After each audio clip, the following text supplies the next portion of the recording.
y los días domingo a las 10 de la mañana. Te esperamos.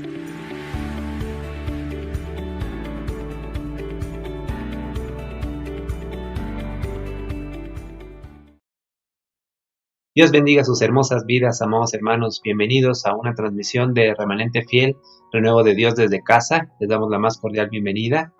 Hoy es un día especial, hermanos, porque estaremos culminando este estudio del libro de Nehemías, el cual ha sido de grande bendición para mi vida. Espero que de la misma manera haya sido para usted.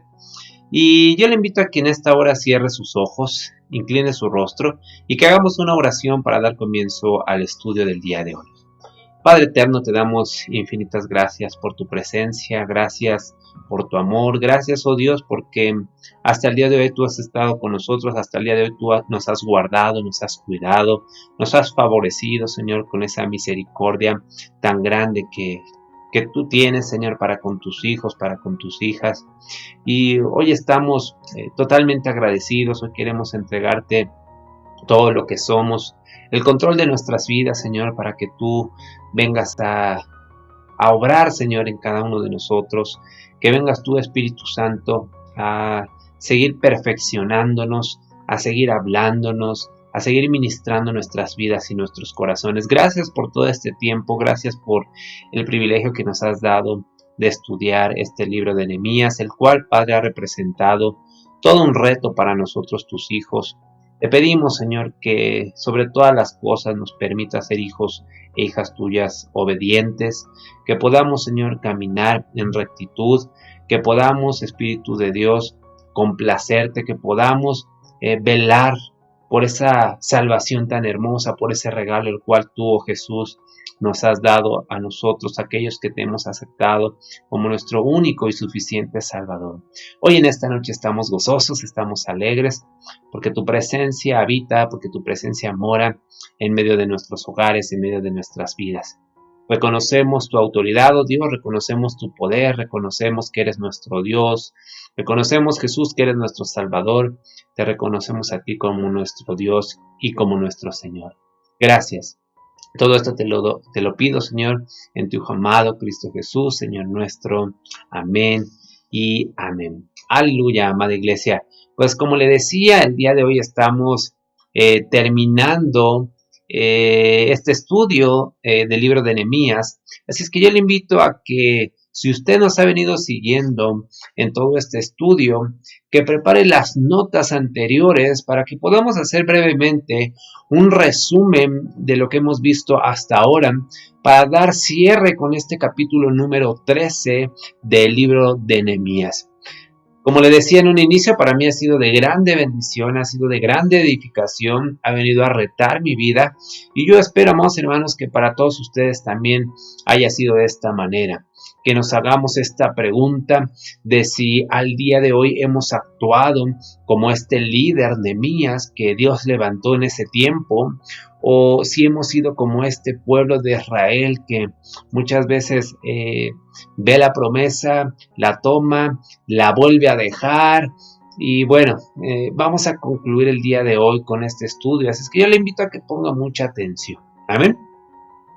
Y para entender, amados hermanos, este capítulo número 13 del libro de Nehemías, tenemos que ver todo lo que ha ocurrido desde el capítulo número 1. Comenzamos viendo, amados hermanos, que el pueblo de Israel fue cautivo a Babilonia por 70 años. Y el cautiverio, hermano, usted recordará que se debió a que el pueblo de Israel, a un Dios fiel. Y obviamente hubo consecuencias por el pecado. Pero después de que estuvieron cautivos en Babilonia, usted podrá recordar lo que decía en Nehemías capítulo 1 versículo 3. Dice así la escritura, se lo leo. Y me dijeron, el remanente, los que quedaron de la cautividad allí en la provincia, están en gran mal y afrenta. Y el muro de Jerusalén derribado y sus puertas quemadas a fuego. Usted podrá recordar que en ese momento Estos hombres llegaron con Nehemías y precisamente le comentaron esto después de que él preguntaba acerca de cómo estaba Jerusalén, cómo estaba aquel pueblo que estaba viviendo en ese momento en Jerusalén. Y esta fue la respuesta que recibió Nehemías, diciéndole: el remanente, los que quedaron de la cautividad ahí en la provincia, están en gran mal, están en gran afrenta, y el muro de Jerusalén está totalmente derribado y sus puertas están quemadas a fuego. Entonces, si se da cuenta, hermanos, son noticias desastrosas, noticias terribles para alguien que ama a su ciudad. Imagínese, hermano, que usted está viviendo en otra ciudad y lee en algún periódico, ¿verdad? En algún título, en algún encabezado de algún periódico, que la Ciudad de México está en ruinas. Imagínese que en ese encabezado lee que la Ciudad de México está destruida y que los pocos que viven allí están viviendo en humillación. Qué terrible sería esa noticia para nosotros, ¿verdad? Una noticia triste para aquellos que amamos a nuestra nación. Ciertamente, amados hermanos, afectaría, ¿verdad?, el corazón de aquellos que aman a sus raíces, que aman a su nación, que aman a su patria. Pero, hermano, ¿qué hizo Nehemías al recibir esta noticia? ¿Qué hizo Nehemías al recibir esta noticia? ¿Sabe? Él decidió ir a Jerusalén a ver con sus propios ojos, a sentir, amados hermanos, lo que ellos estaban sintiendo. Y ¿sabe? Tomó una decisión. Y esa decisión fue de reconstruir esa ciudad. Decidió volver esa ciudad a su lugar. Él dijo: esto no se puede quedar así. Se tiene que hacer algo al respecto. Y el verso 13 del capítulo número 2 de este libro dice así: y salí de noche por la puerta del valle hacia la fuente del dragón y a la puerta del muladar, y observé los muros de Jerusalén que estaban, escuche por favor, estaban derribados, y sus puertas que estaban consumidas por el fuego. Entonces, lo que podemos ver aquí, amados hermanos, es que Nehemías verificó que la noticia que le estaban dando estos hombres era realidad. Escuchó en el exilio que Jerusalén, hermano, estaba en ruinas. Llega a Jerusalén y encuentra a la ciudad en ruinas. Ahora, ¿qué hace usted con esta realidad, hermano? Y en Nehemías capítulo 3 vemos que Nehemías comienza la reconstrucción de la ciudad. Aprendimos que uno no solo tiene que ver el problema, uno no solamente tiene que hablar del problema, no solamente tenemos que analizar el problema, sino que debemos de hacer algo al respecto, debemos de hacer algo con ese problema. Eso es lo que veíamos en el capítulo número 3. En el capítulo número 4 vemos que a pesar de que el enemigo estaba tratando de impedir la obra, Nehemías, ¿qué dijo, hermano? Nehemías dijo: olvídenlo, no lo van a lograr, yo vine a hacer mi trabajo y lo voy a culminar, lo voy a terminar. En el capítulo 5, él se encontró con un problema interno, probablemente usted lo recordará, y el problema interno es que dentro de los propios israelitas había un problema de avaricia. Estaban prestando dinero con intereses, hermanos, exorbitantes a su propio pueblo, a sus propios hermanos.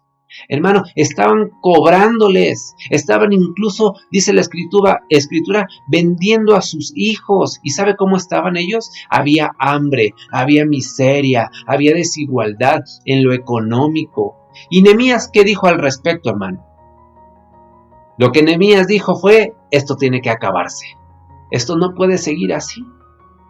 Y así pudimos ver, amados hermanos, en los próximos capítulos cómo fue poco a poco la reconstrucción de la ciudad, poco a poco también la restauración, ¿verdad?, espiritual de este pueblo, hasta que llegamos al capítulo 10, en donde realmente existe, hermano, un avivamiento impresionante en el pueblo. Porque los israelitas dijeron: andaremos en la ley de Dios, no daremos a nuestras hijas a los extranjeros, ya no más. Nosotros ahora vamos a dar los diezmos, ahora vamos a dar las ofrendas, ahora haremos un compromiso con Dios, ahora haremos un compromiso con la obra de Dios, etcétera, etcétera. Usted recuerde que ellos firmaron este compromiso, firmaron esta promesa. ¿Sabe, hermano? Hasta este momento, esta congregación, este pueblo, era un pueblo envidiable. Y la pregunta es, hermano, ¿por cuánto tiempo los hombres tienen este fuego de querer ser fieles a Dios? ¿Por cuánto tiempo dice el hombre, voy a orar y no voy a parar, no me voy a detener, voy a ayunar y voy a tener un tiempo especial de ayuno? Voy a servir y no me voy a rendir a pesar de los problemas que tenga que enfrentar. ¿Por cuánto tiempo dura esa pasión, hermano? ¿Por cuánto tiempo dura ese fuego? ¿Sabe? En este libro de Nehemías vemos que solamente les duró este fuego, esta pasión, por un par de capítulos únicamente. Porque en el capítulo 13, el cual hoy nos compete estudiar, hay algo terrible, que ni siquiera lo quisiera leer. Pero déjeme le digo que esto que sucedió en el capítulo 13 quebró el corazón de Nehemías. Y hermano, ciertamente quebraría el corazón de cualquier hombre, de cualquier mujer que ama verdaderamente a Dios. Porque un pueblo que hace una promesa de ser fiel a Dios, termina rompiendo la promesa, alejándose del Señor, convirtiéndose en apóstatas. Eso es lo que sucede y lo que vamos a leer a continuación en el capítulo número 13. Hermano, yo creo que alguien que ha sido traicionado puede entender esto que le estoy diciendo. Probablemente te prometieron amor en el altar y te dijeron que ni la muerte, que ni los problemas, ni nada los iba a separar. Pero ¿qué pasa? Después de 6 meses o un año, rompen esos votos, rompen con ese compromiso, rompen con ese pacto. ¿Entiendes el dolor? ¿Lo has sentido alguna vez, hermano? Nehemías va a sentir ese dolor. ¿Por qué? Porque al pueblo al cual él lideró a salir de la vergüenza, ahora este mismo pueblo ha decidido volver a la vergüenza. Y es algo terrible, hermanos, es algo terrible. Ahora, vamos a ir escudriñando lo que nos narra este capítulo número 13. Yo le invito a que me acompañe a darle lectura. Vamos a leer del versículo número 1 al versículo número 3 de este capítulo 13. Y aquí podemos ver, hermano, que va a ser como una continuación del capítulo anterior, del capítulo número 12. Dice así la escritura. Aquel día se leyó en el libro de Moisés, oyéndolo el pueblo, y fue hallado escrito en él que los amonitas y moabitas no debían entrar jamás en la congregación de Dios, por cuanto no salieron a recibir a los hijos de Israel con pan y agua, sino que dieron dinero a Balaam para que los maldijera. Mas nuestro Dios volvió la maldición en bendición. Versículo 3. Cuando oyeron, pues, la ley, separaron de Israel a todos los mezclados con extranjeros. Aquí vemos, hermano, a un pueblo decidido a ser radical. Un pueblo decidido a ser leal. A decir no a cualquier cosa que contamine mi relación con Dios. Pero ahora veamos qué pasa a partir del versículo número 4. Dice así la escritura. Y antes de esto, el sacerdote Eliasib, siendo jefe de la cámara de la casa de nuestro Dios, había emparentado con Tobías y le había hecho una gran cámara en la cual guardaban antes las ofrendas, el incienso, los utensilios, el diezmo del grano, del vino y del aceite, que estaba mandando dar a los levitas, a los cantores y a los porteros, y la ofrenda de los sacerdotes.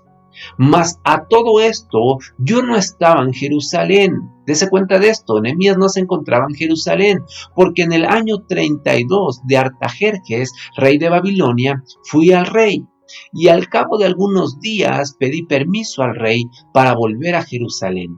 Y entonces supe del mal que había hecho Eliasib por consideración a Tobías. Subraye por favor esta parte. Y entonces supe del mal que había hecho Eliasib por consideración a Tobías, haciendo para él una cámara en los atrios de la casa de Dios. Hermano, este versículo número 7 es algo tremendo. Y aquí podemos ver el primer pecado, el primer error que cometieron los israelitas. Dice que permitieron entrar a Tobías a vivir en el centro mismo de Jerusalén. Si recuerdas quién, hermano, podrás recordar que este hombre era el archienemigo de Nehemías, era el archienemigo del pueblo mismo de Israel. Fíjate lo que dice Nehemías 2:19. Pero cuando lo oyeron Sanbalat, horonita, Tobías, el siervo amonita, y Gesem, el árabe, hicieron escarnio de nosotros y nos despreciaron. Escuche, por favor, entonces lo que hizo este hombre Tobías con los otros dos. Nos despreciaron diciendo, ¿qué es esto que hacéis vosotros? ¿Os rebeláis contra el rey? Hermano, ¿qué es lo que está pasando aquí? ¿Por qué el enemigo que estaba tratando de impedir la obra de Dios, de repente ahora está viviendo en la obra de Dios? Y ahora ha sido invitado, hermano, por Eliasib. Qué tremendo es esto, hermano. ¿Cómo es posible que nosotros también, el enemigo que tanto nos ha hecho, que tanto daño nos ha hecho, el enemigo que tanto ha robado de nuestra vida, que tanto dolor nos ha causado, después de conocer la verdad, lo invitemos a vivir dentro de nuestra vida otra vez? ¿Cómo es posible que pase esto, hermano? Eliasib se había emparentado con Tobías. Eso quiere decir que alguien del liderazgo de Israel se había casado con una amonita. Hermano, y al hacer esto no estaba honrando a su ministerio. Qué triste cuando el liderazgo da el mal ejemplo al pueblo y el pueblo sigue también su mal ejemplo. Qué triste cuando, hermano, el liderazgo cae, ¿verdad?, en alguna situación de pecado y el mismo pueblo sigue esos mismos pasos. Y es lo que vemos precisamente aquí. Esto es triste, hermano. No solo entró a la ciudad, sino por consideración lo había dejado vivir dentro del templo. Hermano, ¿qué hace un pagano que no ama al Dios de Israel viviendo en el templo que se creó para el Dios de Israel? ¿Qué hace ahí? ¿Sabe? Estaban utilizando la obra de Dios para fines personales.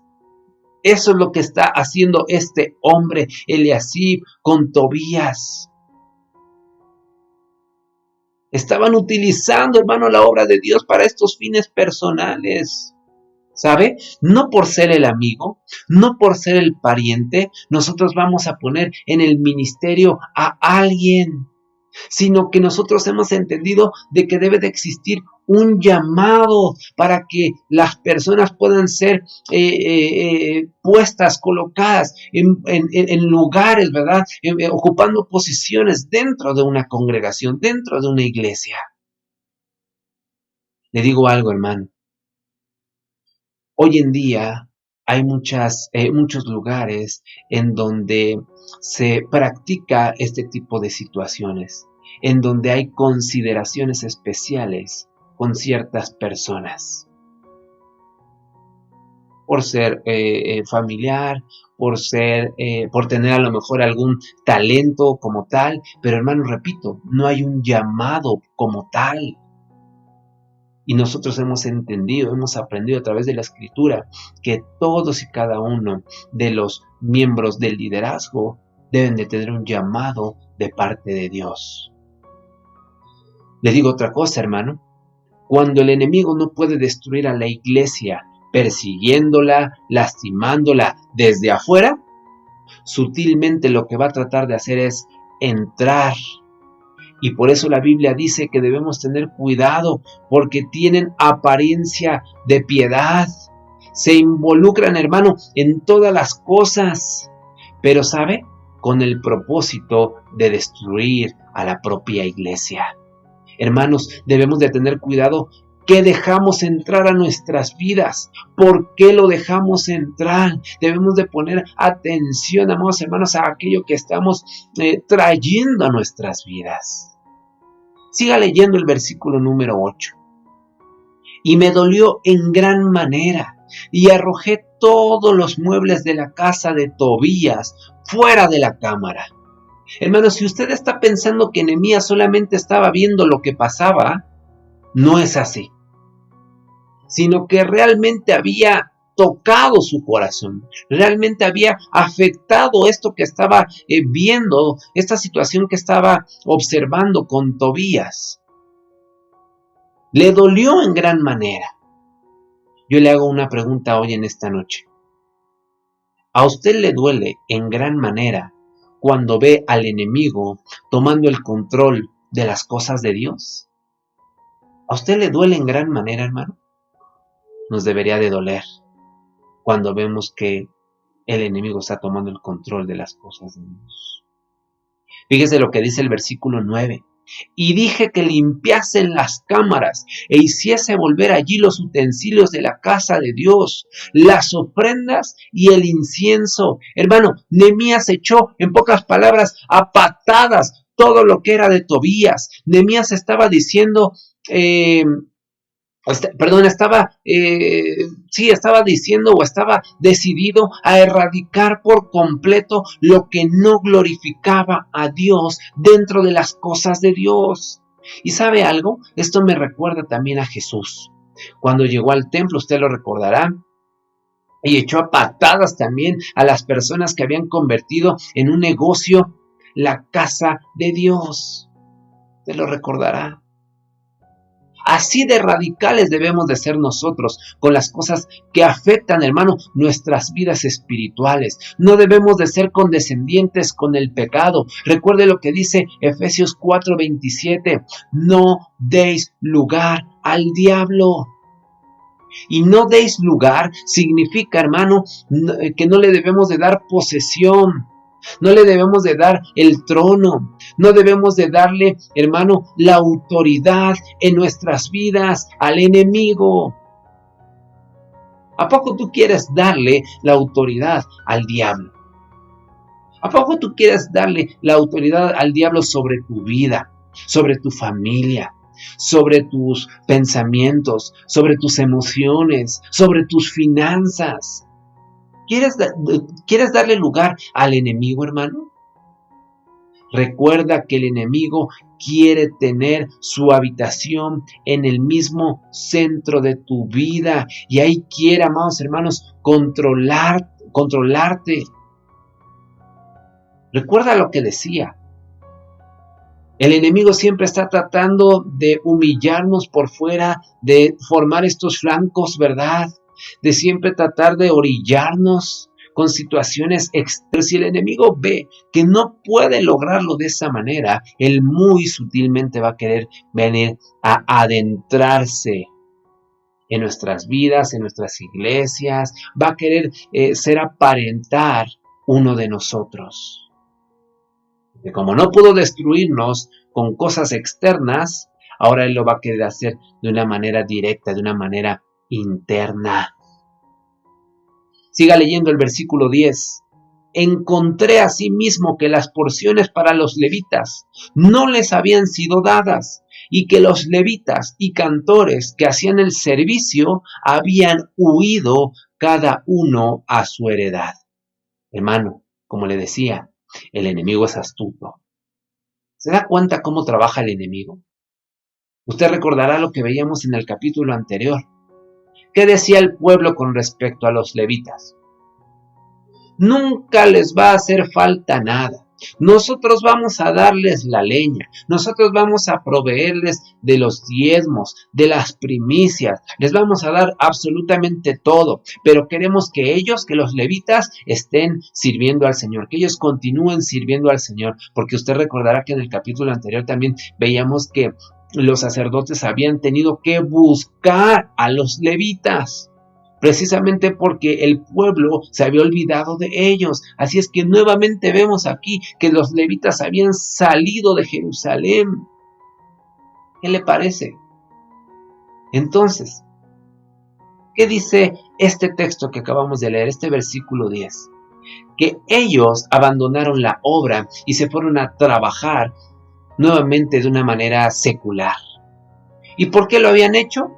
Por lo mismo que habíamos visto el capítulo anterior, porque el pueblo había dejado de ofrendar y de diezmar. El egoísmo, amados hermanos, la avaricia había sustituido a la generosidad. Y consecuencia de ello, hermano, la obra de Dios, ¿sabe qué estaba pasando con ella? Estaba siendo abandonada. ¡Qué tremendo es esto! ¡Qué tremendo es! ¡Qué terrible es cuando vemos que la avaricia sustituye a la generosidad! Siga leyendo el versículo 11 y 12. Entonces, fíjese lo que hace Nehemías.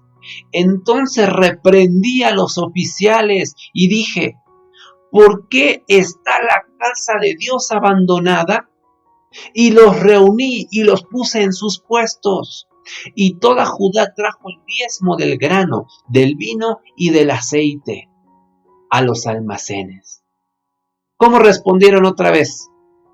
Hermano, pareciera que al pueblo de Dios le encanta obedecer a las malas, ¿no cree usted?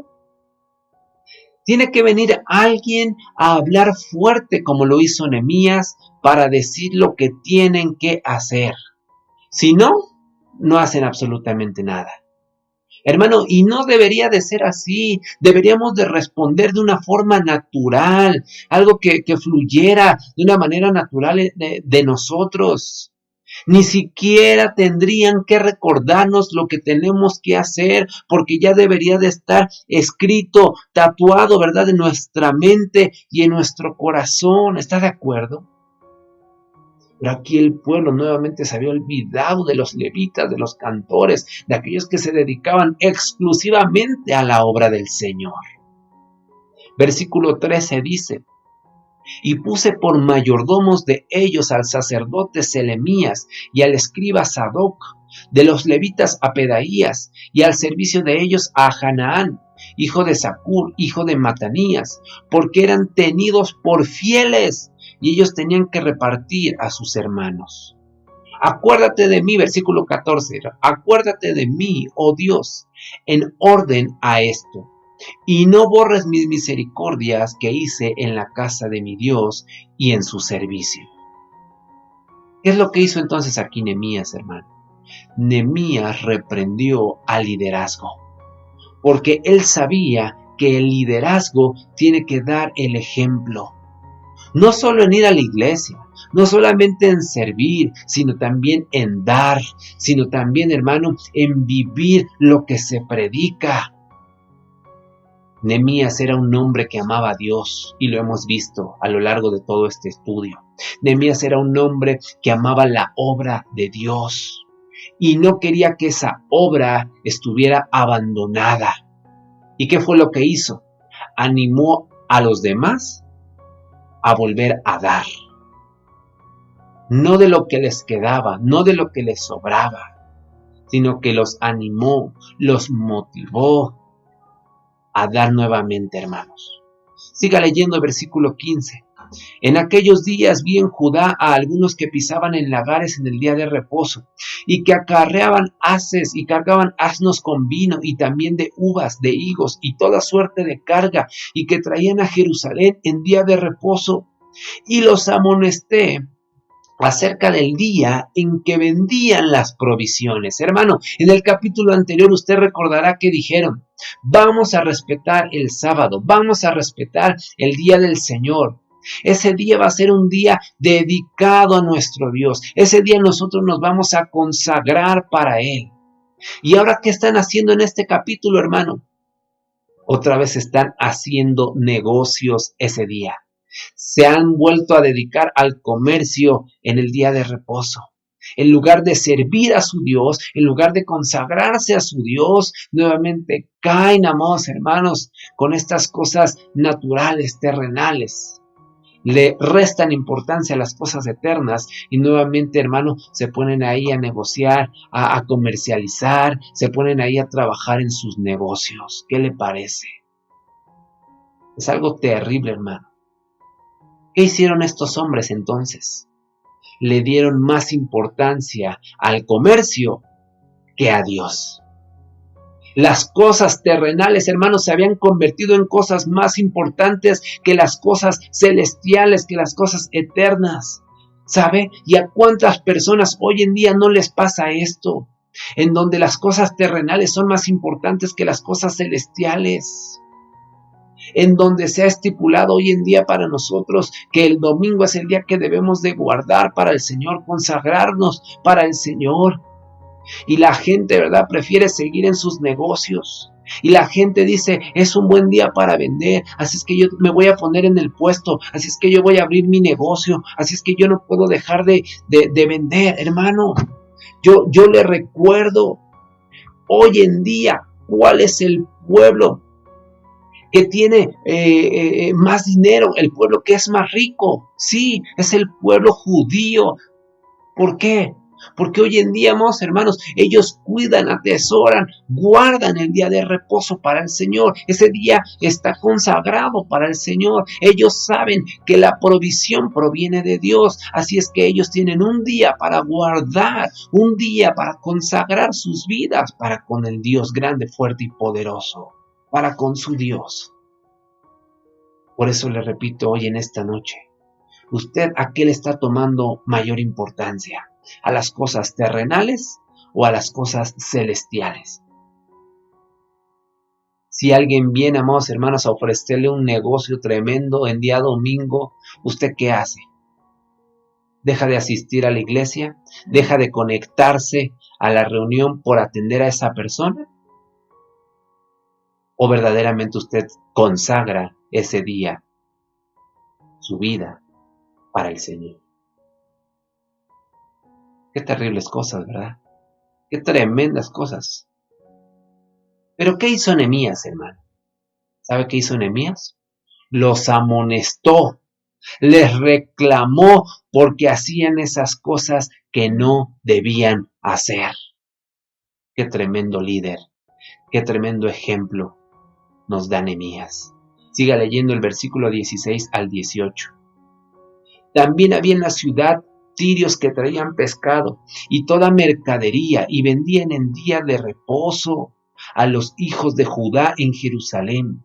Y reprendí, fíjese lo que hace Nehemías, y reprendí a los señores de Judá y les dije, ¿qué mala cosa es esta que vosotros hacéis profanando así el día de reposo? ¿No hicieron así vuestros padres y trajo nuestro Dios todo este mal sobre nosotros y sobre esta ciudad, sobre Israel, profanando el día de reposo?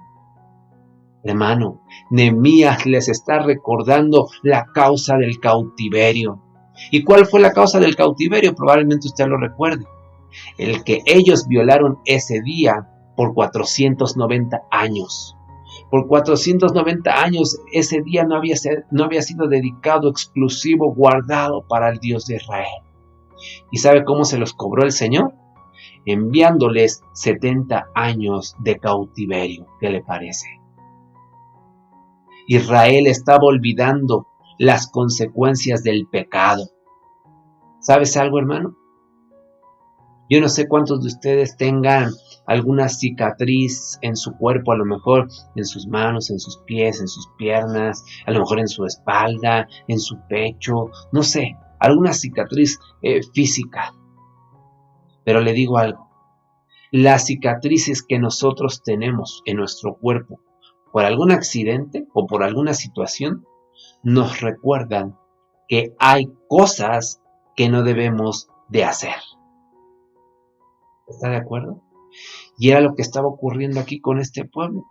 Nehemías les estaba recordando a este pueblo, a estos hombres, la causa del por qué habían ellos estado en el cautiverio. Por violar este día de reposo, este día que tenían que guardar a su Dios. ¿Y cómo era posible, hermano, que ellos pudiesen olvidar este tema tan importante? Pero como le decía, muchas veces así nos sucede a nosotros. Tenemos una cicatriz, ¿verdad?, en nuestra mano, porque en alguna ocasión a lo mejor tronamos unos cohetes y viene otra situación, ¿verdad? Y usted nuevamente empieza a tronar cohetes y se le olvida lo que le ocurrió como accidente la vez anterior. Por eso le decía, las cicatrices que nosotros tenemos nos debe de recordar que hay cosas que no debemos de hacer. Hermano, Nehemías les está recordando. ¿No se acuerdan que nuestros padres fueron al cautiverio porque no obedecieron la palabra de Dios? ¿Cuántos de nosotros no hemos ido al cautiverio por no obedecer la palabra de Dios también, hermanos? Y cuando le hablo de cautiverios, le hablo de cautiverio en las finanzas, cautiverio en una relación sentimental con alguien que no reconoce a Jesús como su Salvador, cautiverio de la ira, cautiverio, amados hermanos, del rencor, cautiverio del odio, cautiverio de falta de perdón, etcétera, etcétera, entre tantos otros cautiverios por no obedecer la palabra de Dios. Fíjese lo que dice el versículo 19. Sucedió pues que cuando iba oscureciendo a las puertas de Jerusalén antes del día de reposo, dije que se cerrasen las puertas y ordené que no las abriesen hasta después del día de reposo. Y puse a las puertas algunos de mis criados para que en día de reposo no introdujeran carga. Y se quedaron fuera de Jerusalén 1 y 2 veces los negociantes y los que vendían toda especie de mercancía. ¿Y qué dice el versículo 21? Por favor, léalo. Dice, y les amonesté y les dije, ¿por qué os quedáis vosotros delante del muro? Si lo hacéis otra vez, os echaré mano. Desde entonces no vinieron en día de reposo. Hermano, qué tremendo. En pocas palabras, Nehemías les dice, váyanse o les voy a dar duro. ¿A quiénes, hermano? A los comerciantes que estaban tentando al pueblo de Dios. ¿Sabe algo? Hay que ser muy valiente para salir a la puerta y decirles a los comerciantes, ¿se me van o van a ver lo que les pasa? Eso es lo que hizo este líder, eso es lo que hizo este Nehemías. Él se puso, amados hermanos, en la brecha y se dio cuenta que necesitaba a alguien ir a hablar con estos comerciantes, poner orden. ¿Y sabe qué sucedió con estos comerciantes? Se dieron cuenta del poder y de la autoridad de Nehemías al momento que le escucharon. ¿Y qué hicieron? Dice en la parte final del versículo 21. Desde entonces no vinieron en día de reposo. Se dieron cuenta estos comerciantes que Nehemías estaba hablando en serio y que les podía ir muy mal si ellos seguían ahí haciendo estos negocios o tratando de tentar al pueblo de Dios en el día de reposo al momento de hacer estas negociaciones o de hacer estas ventas. ¿Qué le parece, hermano? Versículo 22 dice, y dije a los levitas que se purificasen y viniesen a guardar las das para santificar el día de reposo. Yo le invito a que subraye esta parte inicial del versículo 22. Se lo repito, dice, y dije a los levitas que se purificasen y viniesen a guardar las puertas para santificar el día del reposo. Usted recordará lo importante que es y que hemos aprendido el hecho de purificarnos, el hecho de vivir en esta santidad, de decirle, oh Padre Celestial, perdóname, reconozco mi pecado, purifícame. Quiero presentarme delante de ti como una ofrenda grata, agradable. Santifícame. ¿Sí? Y Nehemías es lo que hace aquí con los levitas. Les dice, vayan y purifíquense. Vayan, purifíquense. Y dice esta parte media, y viniesen a guardar las puertas para santificar el día de reposo. Parte bien por esto, acuérdate de mí, Dios mío, y perdóname según la grandeza de tu misericordia. Vi asimismo en aquellos días a judíos que habían tomado mujeres de Asdod, eso es lo que dice el versículo 23, amonitas y moabitas. Versículo 24 dice, y la mitad de sus hijos hablaban la lengua de Asdod, porque no sabían hablar judaico, sino que hablaban conforme a la lengua de cada pueblo. Hermano, ¿se da cuenta de qué tan astuto es el enemigo? Hagamos un recuento de lo que hemos visto hasta este momento con respecto al capítulo 13. Primero, el enemigo se mudó dentro del templo, ¿se acuerda? Dentro de la casa de Dios. Después, plantó en el corazón del pueblo de Israel la avaricia. Primero, de no dar. Y luego, de querer ganar solamente para ellos. Entonces fue cuando violaron el sábado, el día de reposo. Y ahora, amados hermanos, el enemigo quiere dar el golpe final. Ha hecho el enemigo que los judíos se casen con personas que no son judías. Hermano, esto es terrible también y lo hemos podido ver a lo largo de este estudio. Que no les era permitido casarse con mujeres extranjeras. ¿Y qué pasa aquí? El enemigo está haciendo que los judíos se casen con personas que no son judíos. Ahora, hermano, aquí tenemos un problema ya de cultura, un problema no solamente de cultura, sino también de fe, un problema de convicciones entre el mismo pueblo. Dice la escritura que la mitad del pueblo había perdido su lenguaje. ¡Qué tremendo es esto! La mitad del pueblo había perdido su lenguaje. ¿Sabe qué significa haber perdido su lenguaje? Significa que perdieron ellos su identidad. De tal manera, hermano, que el lenguaje oficial ya no era el hebreo, sino ahora era el moabita. ¿Qué le parece? Ellos se habían unido en yugo desigual. Y la pregunta ahora es, hermano, ¿por qué la gente se une en yugo desigual?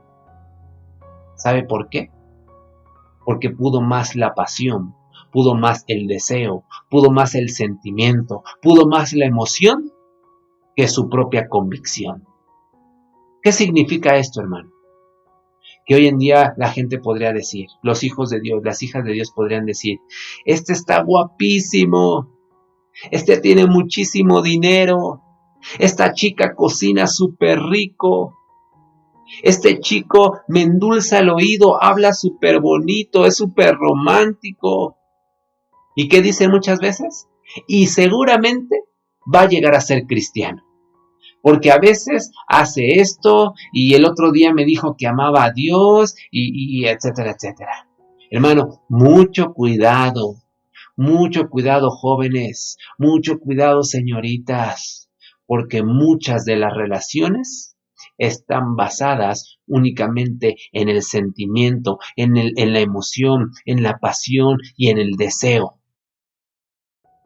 Y pocas veces en las convicciones.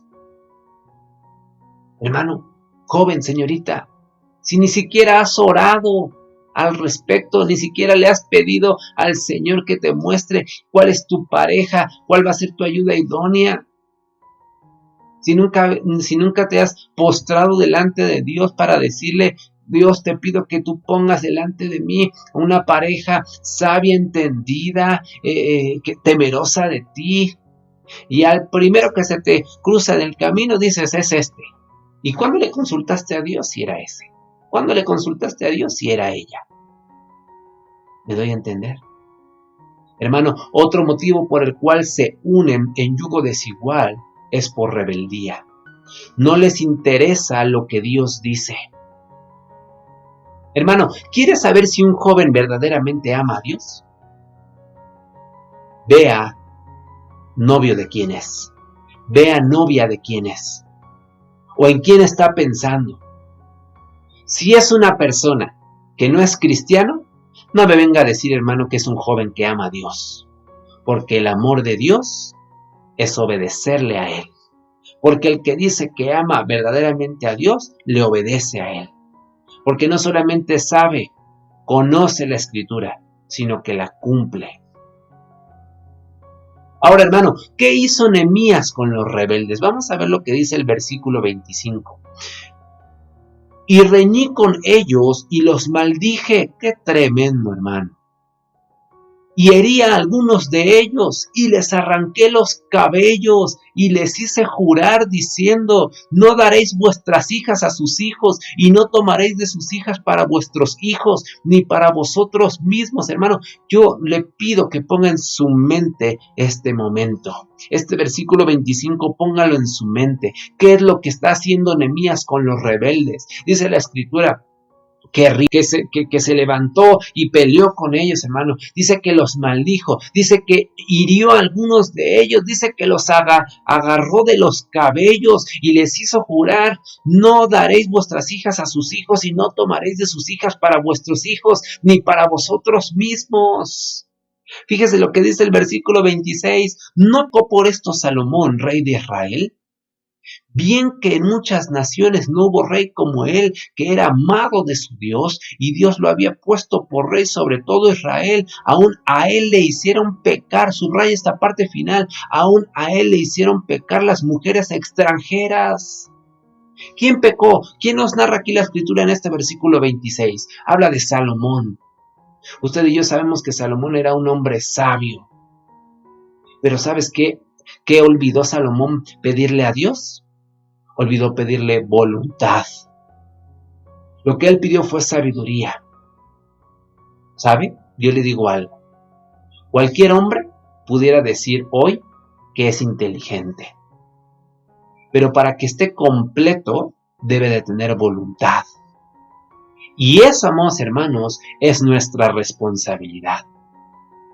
Porque yo sé que usted, hermano, y no me lo tome mal y no se me vaya a ofender, pero yo sé que usted es muy inteligente y conoce perfectamente lo que dice Corintios, ¿verdad? Cuando dice la Escritura que no debe de unirse en yugo desigual.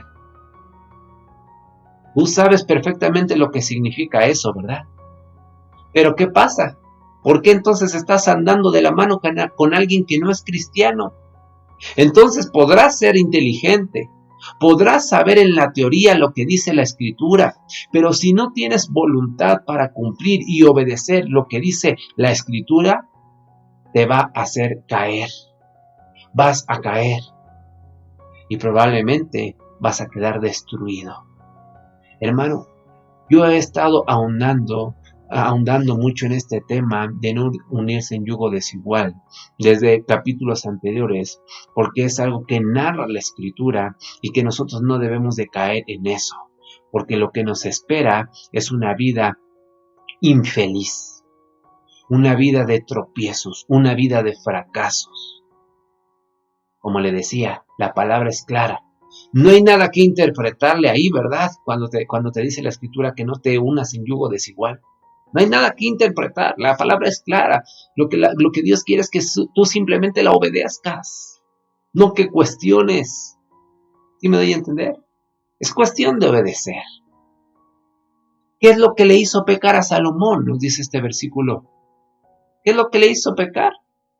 Las mujeres extranjeras, lo vemos en la parte final del versículo 26. Las mujeres extranjeras fue lo que hizo pecar a Salomón. Fueron las que hicieron pecar a Salomón. Siga leyendo versículos 27 y 28. Y obedeceremos a vosotros para cometer todo este mal tan grande de prevaricar contra nuestro Dios tomando mujeres extranjeras. Y uno de los hijos de Joiada, hijo del sumo sacerdote Eliasib, era yerno de Sanbalat, horonita. Por tanto, dice, lo ahuyenté de mí. Hermano, me puedo imaginar esto. Le dijo: quítate de mi presencia, porque tú debiste de dar el ejemplo de ser fiel a Dios, no solo en predicar el domingo, sino vivir lo que predicas. Lo que le está diciendo aquí este hombre es: desaparécete de mi vida. ¿Se puede imaginar que el pastor le diga esto, hermano? Ay, usted diría: aquí no hay amor. Pero le digo algo, por amor le está diciendo esto. Por amor le está diciendo esto. Versículo 29. Acuérdate de ellos, Dios mío, contra los que contaminan el sacerdocio y el pacto del sacerdocio y de los levitas. Los limpié, versículo 30 y 31, vamos a leer. Los limpié, pues, de todo extranjero, y puse a los sacerdotes y levitas por sus grupos, a cada uno en su servicio, y para la ofrenda de la leña en los tiempos señalados, y para las primicias. Acuérdate de mí, Dios mío, para bien. Hermano, qué triste cuando el pueblo de Dios tiene que ser confrontado de esta manera. ¿De qué manera? Con golpes, con jalones de cabello, con gritos, ¿sabe? Porque así solamente entendemos. Y eso a veces, a las malas. La pregunta que hoy yo les tengo, amada iglesia, es: ¿quiere usted aprender a las malas o a las buenas? Vaya y obedezca. Y cuando venga Nehemías, encuentre un pueblo que tiene el lenguaje de Dios, no un lenguaje extranjero, sino el lenguaje de Dios, que están casados con mujeres y hombres de Dios, que tengan la misma fe, que no han abandonado la obra de Dios, que están sirviendo, hermano, que la obra de Dios sigue glorificándole. Y entonces Nehemías va a decir: valió la pena sacrificar todo para que la obra de Dios esté de pie una vez más. ¿Quiere usted aprender a las malas o a las buenas? Porque recuerde lo que hizo Nehemías, lo leíamos. Dice que, el versículo 25 dice que reñí con ellos, los maldije, herí a alguno de ellos y les arranqué los cabellos y les hice jurar diciendo: no daréis vuestras hijas a sus hijos y no tomaréis de sus hijas para vuestros hijos ni para vosotros mismos. Qué manera de actuar de Nehemías. Hermano, de nuestro Dios, nuestro Padre Celestial, pueda decir estas palabras también de nosotros. Que Jesucristo pueda decir: valió la pena sacrificar todo para que la obra de Dios esté de pie una vez más. ¿Sabe algo, hermano? Después de todo esto, Nehemías sale de escena. Y usted podrá pensar que el pueblo de Israel jamás volvió a cometer ningún error. Pero yo le invito a que siga leyendo las Escrituras y se va a dar cuenta lo que el pueblo de Israel hizo posteriormente a la muerte de Nehemías. Se puede ver en las Escrituras, una vez que Nehemías murió, cómo el pueblo de Israel se volvió a corromper. Y hermano, yo le invito a que ponga en su mente y en su corazón esta gran tragedia. Se corrompieron y se fueron de esclavos a Babilonia. Lo decíamos en el inicio de este estudio. El Señor, hermanos, les restaura. Volvieron a reconstruir la ciudad de Jerusalén. ¿Y qué cree? Volvieron otra vez más tarde a ser infelices, a ser infieles a Dios. Volvieron, amados hermanos, a vivir bajo la misma condición. Hay mucha gente que dice que Dios es el culpable de todo esto. Pero yo le digo en esta noche, hermano, que Dios no tiene la culpa de nada. Necesito que me ponga atención a esta parte final. Con esto concluyo. Nuestras decisiones, las decisiones que usted y yo tomemos, son aquellas que nos van a afectar hoy, mañana y siempre. Si decide usted bien, el resultado va a ser para bien. Si decide usted mal, el resultado va a ser para mal. Hermanos, ustedes y yo decidimos cómo vivir. Ustedes y yo conocemos la palabra de Dios. Ustedes y yo conocemos qué es lo que tenemos que hacer y qué es lo que no debemos hacer. Por eso les repito, ustedes y yo decidimos cómo vivir. Y las decisiones que hoy en día tomemos van a afectar nuestro presente y nuestro futuro. Así es que, hermano, yo le invito a que ponga foco, a que ponga atención a todo esto que hemos venido viendo. Porque yo no quisiera, porque yo estoy seguro que Dios no quiere que pase lo que de manera continua, de manera cíclica, el pueblo de Israel estaba enfrentando. Cuando le hablaba de esta gran tragedia, ¿verdad? De que desobedecieron, de que este pueblo pecó, el Señor lo restauró, les ayudó a reconstruir Jerusalén, les ayudó a reconstruir sus vidas espirituales. ¿Y qué hicieron más tarde? Se volvieron infieles a Dios y volvieron a su misma condición de esclavos, de vivir en ese cautiverio. Qué tremendo es esto, hermano. Pero repito, yo estoy seguro que usted quiere mantenerse firme, de que usted quiere mantenerse en la brecha, de que usted, hermano, quiere mantenerse santo, puro, agradable, fiel a nuestro Dios. ¿Sabe? Todo esto que hemos venido escudriñando acerca de Nehemías, particularmente, de este hombre, nos enseña tantas cosas. Un hombre que no le temía a nada.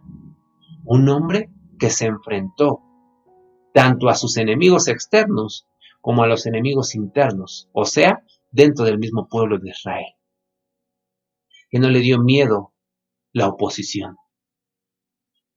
Que estaba siempre alerta, atento a lo que el enemigo quería venir a tramar en contra de él y en contra del pueblo de Israel. Nehemías me enseña que debemos, amados hermanos, siempre estar atentos a la voz de Dios. Me enseña que hoy en día nosotros tenemos que tener esa guía de parte del Espíritu Santo para tomar buenas decisiones. Y que todas las cosas, llámense adversas, llámense problemas, llámense adversidades, aún llámense gozo, aún llámense alegría, debemos de entender que Dios lo está permitiendo para que ustedes y yo crezcamos y pasemos a un nivel diferente. Hermano, repito, mantengámonos en nuestra posición, mantengámonos con una identidad súper, bien, ultra definida como hijos de Dios. Y que ningún viento, que ninguna doctrina contraria, falsa, venga a movernos, sino que nos mantengamos firmes en la roca que es Cristo Jesús. Aleluya. Le invito a que cierre sus ojos y oremos, dándole gracias a Dios por su bendita palabra. Padre eterno, te damos muchísimas gracias por habernos permitido, oh Dios, escudriñar todo este libro de Nehemías, en donde tú nos dejas una gran enseñanza con este hombre, con este líder espiritual llamado Nehemías, en donde se enfrentó a absolutamente todas las adversidades, se enfrentó con muchos enemigos externos e internos, se enfrentó con muchos gigantes, pero podemos ver que él nunca claudicó, que él nunca tiró la toalla, sino que él se mantuvo firme y hasta el último momento llamaba la atención del pueblo de Israel. No importaba si fueran también líderes a los que tenía que llamarles la atención y corregirlos y exhortarlos. No importaba si era gente del mismo pueblo. Él les hablaba con la misma autoridad y con el mismo poder. Y esa autoridad y ese poder proviene de ti, oh Dios. Padre, que eso mismo descienda sobre nosotros, a nuestras vidas, a nuestros corazones. Que nosotros, oh Dios, siempre estemos prestos a escuchar tu voz y sobre todo a obedecer tu palabra. Mi Dios, Perdónanos. Si hoy en día hemos sido y hemos actuado como este pueblo de Israel, en donde tú nos has restaurado, en donde tú nos has sacado del hoyo, de la inmundicia, de la esclavitud, y nosotros, oh Dios, hemos querido regresar a ello. Perdónanos. Perdónanos, oh Dios, si hemos actuado también muchas veces como este pueblo, en donde tú nos has regalado ese gran privilegio de servirte, y nosotros hemos hecho menos ese llamado de parte tuya. Perdónanos, oh Dios. Ahora queremos valorar y atesorar lo que tú nos has dado. Queremos cuidar esta gran ciudad que representamos todos y cada uno de nosotros. Así como lo hacía Nehemías, él velaba por su ciudad, él velaba por el pueblo. Así nosotros queremos velar por nuestro pueblo, queremos velar por nuestra nación, queremos velar por nuestros hogares, queremos velar por nuestras iglesias. Mi Dios, que venga una restauración espiritual a todas y cada una de nuestras vidas. Porque como lo veíamos en el inter de este estudio, la reedificación del muro de Jerusalén, de las puertas, habían culminado. Pero Nehemías sabía que no solamente era necesario que se restablecieran, se reestructuraran, se reconstruyeran esas cosas, sino que lo más importante era que hubiera una restauración del pueblo mismo de Israel, en su manera de actuar, en su manera de comportarse, en su manera de pensar. Dios, restaura nuestra manera de pensar, restaura nuestra manera de actuar, restaura nuestra manera de comportarnos, restaura nuestra vida espiritual. Gracias, Señor, por tu palabra, repito. Gracias, muchas gracias, porque es fiel, es verdadera, es viva. Y hemos permitido a lo largo de todo este estudio que el Espíritu de Dios actúe y se mueva con libertad para sacarnos totalmente de ese cautiverio y llevarnos, oh Dios, a la luz admirable que es en Cristo Jesús. Gracias, alabado sea tu nombre, eternamente y para siempre. Aleluya. En todo este estudio de Nehemías ha sido un tiempo hermoso, ha sido un tiempo, hermano, en el que hemos recibido mucha palabra, hemos recibido revelación de parte de Dios y, hermano, yo le invito a que permanezca fiel, a que permanezca con esa identidad plena en nuestro Dios. Que nos reconozca la gente que está a nuestro alrededor, que somos hijos e hijas del Altísimo. Que ellos, amados hermanos, puedan contagiarse de ese gozo, de esa alegría, de esa paz, de ese júbilo que nosotros tenemos en nuestras vidas y en nuestros corazones. Y que ellos puedan levantar la mano diciendo, yo también quiero, anhelo, tener lo que él o lo que ella tienen. Y que esa sea la oportunidad para todos y cada uno de nosotros, para dar esas buenas nuevas de salvación